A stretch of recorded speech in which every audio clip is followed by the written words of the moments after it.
Thank the Chair for convening this hearing, although I certainly wish it wasn't necessary and that the horrifying events that had prompted it had not occurred in our country. I'm grateful for pro-life leaders like Chairman Goodlatte who are spearheading this critical investigation. And I think it's worth pointing out that that's what this is. It's an investigation. And it's the beginning of an investigation, not the end of the one. I didn't come here to make conclusions, unlike some of the Democratic colleagues of mine who have been making conclusions from the beginning of this hearing. In fact, the ranking member's opening remarks, he stated that there was no credible evidence that Planned Parenthood had violated the law. He said that before he heard a single word of testimony here.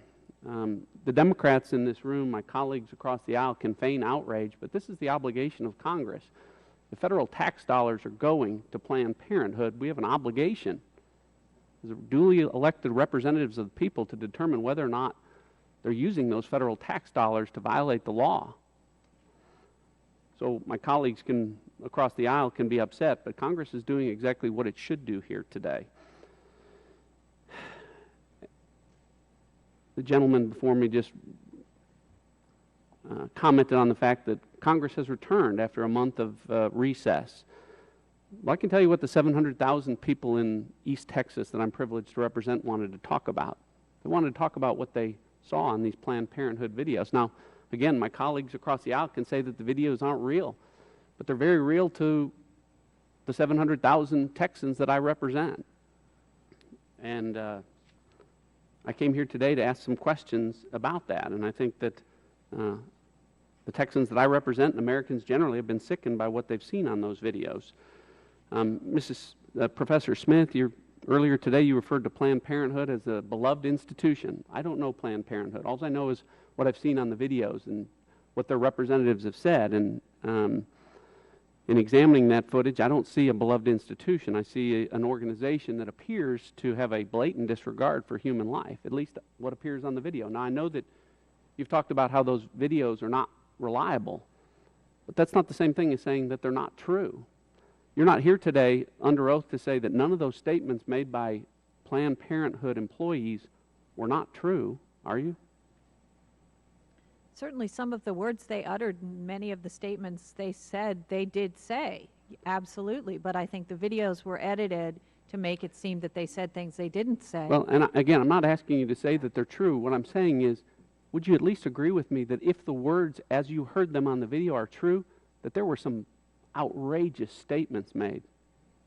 Well, we'd have to talk about which statements, I think. So, okay, well, let's talk about some of those statements. Ms. O'Donnell said, and I'll quote it exactly, "This is the most gestated fetus and the closest thing to a baby that I've ever seen. And she taps the heart and it starts beating. I knew why that was happening. The nodes were still firing, and I don't know if that means it's technically dead or it's alive. It had a face. It wasn't completely torn up. Its nose was pronounced. It had eyelids. Since the fetus was so intact, she said, okay, well, this is a really good fetus, and it looks like we can procure a lot from it. We're going to procure a brain." I'm not asking you if that statement's true. I'm saying, if it is true, would you agree with me that that's outrageous and it raises questions about the legality of actions being taken at Planned Parenthood? I don't think it raises questions about the legality of the actions. I think what she's talking about is an abortion of a pre-viable fetus in ways that are distasteful to many of us. And I think the language is perhaps not sensitive to people and how they want to think about a fetus.